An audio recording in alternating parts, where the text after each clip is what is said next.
Kate Snyder, and I'm currently living in Louisville, Kentucky. I'm actually from Boston, so I moved more to the center of the United States. And I am certified in yoga 200 hour and then Pilates 500 hour. Right now, I'm just teaching Pilates, so just trying to keep that going.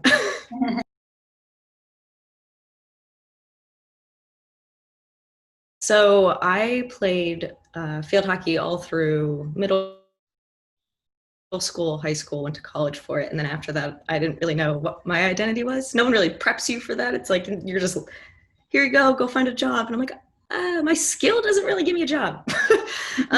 So I was sitting in a yoga class and I remember thinking, this would be fun to do. I mean, it's very different from field hockey, which is why I liked it. It's kind of nice change.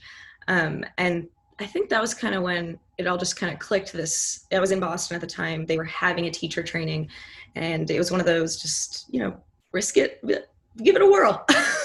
So I did that, went through that teacher training and met some amazing people, and it just kind of kept going there.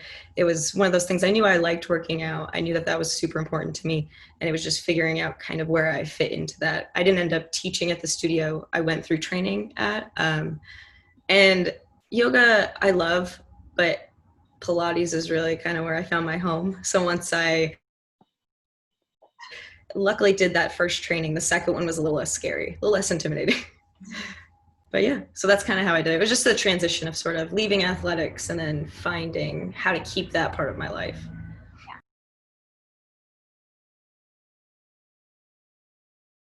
I was gonna say, besides the clothes, it's like surface level response. Yeah. I think honestly, it's the clients. That's a huge one, just because you meet such amazing people, and just the community as a whole. This, for example, like this is amazing to me that we are able to do this, and we all share this one common thing. And then just kind of bringing happiness to people. I think sometimes people are nervous walking into a new studio or club, and then you see that moment when it clicks, and it just feels good to see that in someone else.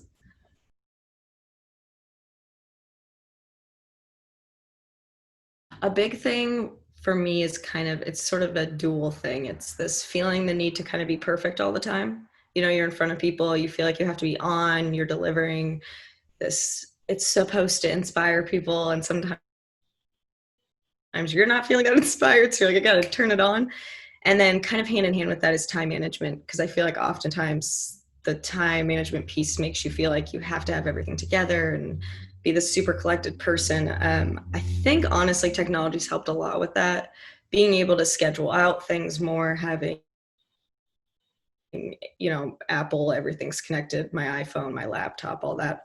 But it is tough. It's this, you feel like you just have to keep going and be there for people, but also make time for yourself. So that's where I think it's important, especially the self-care piece, like finding time to be able to take care of yourself.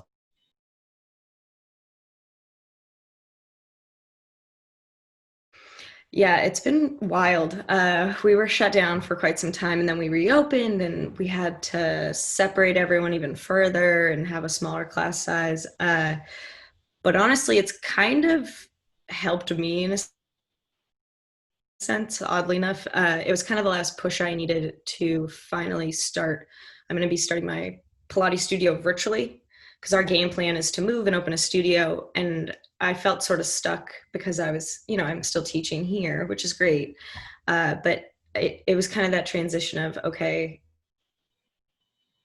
people are online, they're doing this online, we have to be online. So doing everything virtually is kind of, it's a pain in a sense to film and to make sure that's all working.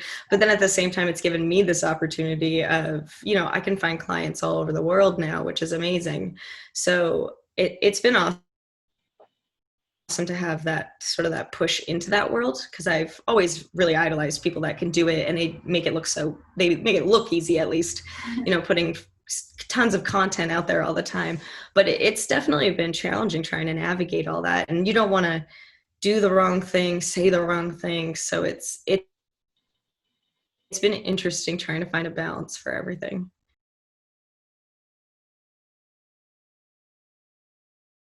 I think that it's gonna keep the virtual piece around. I think there's a lot of people that actually have enjoyed that. They like it. They don't really want to go to the gym anyway. They don't want to go to a club. And I think that has kind of brought this new world to all of us, like client and instructor wise, where now we have the ability to put things online and say they can only work out at midnight because of their schedule. Well, now they can, and sort of have like this built-in community online. I think that's probably going to stick around, but like I said, I think it'll bring us all even closer, which is amazing.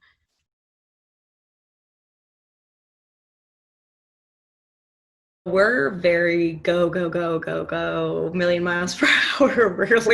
Rarely have time to even think about anything. I think that's where, so like super short, really intense those are the type of workouts people are looking for. They're trying to squeeze it into their schedule. And not that that's great, but it's just kind of how our country goes about things. So it's definitely interesting to see that even, offering 30-minute yoga classes as an option when that's supposed to be time to decompress and that's supposed to be an hour for you.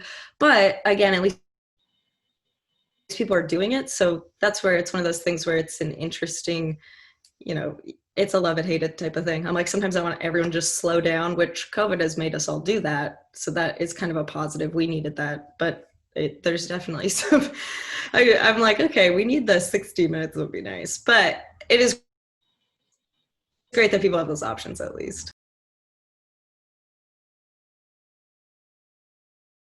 Not to give up, honest. I know it's so like generic, but when you first start, it's all nerves. You're half of what you're saying is like word vomit. It doesn't make a lot of sense some of the time, but it's one of those things where it's amazing when you keep showing up and keep doing it. Like you find your people. It just takes a little bit because you're not going to fit everybody. It's not a one size fits all situation, and that's okay too. But at first, it can be hard because you just want to be great right out of the gate. So I think definitely powering through those moments where you're not feeling so great is important. Okay, my favorite song is "What's Poppin'." I don't know if you've heard it. Love that song. He's actually from Louisville, which is interesting. Really? So that has been, yeah, it's been on repeat. I think my fiance is getting a little annoyed, but that's okay. Pizza. I can't not eat pizza. And and I will say so we went to Italy last year, felt super spoiled with that. Now we came back and we were like, but the pizza's not the same.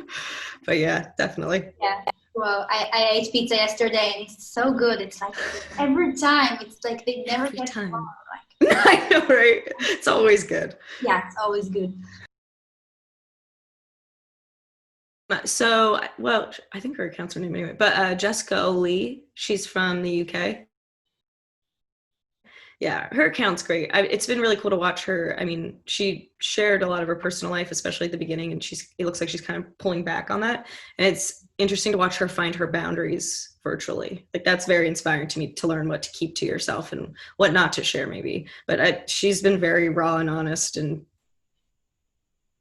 her fitness style has changed a ton too, which is really awesome to see. I guess I always joke around about the whole like Kanye was bigger, faster, stronger from that song. But I mean, it always kind of inspires me because it's one of those things where it's not too deep, keeps you just feeling like I can always be better. I can always work harder. I can always get a little stronger. So that's my kind of go to.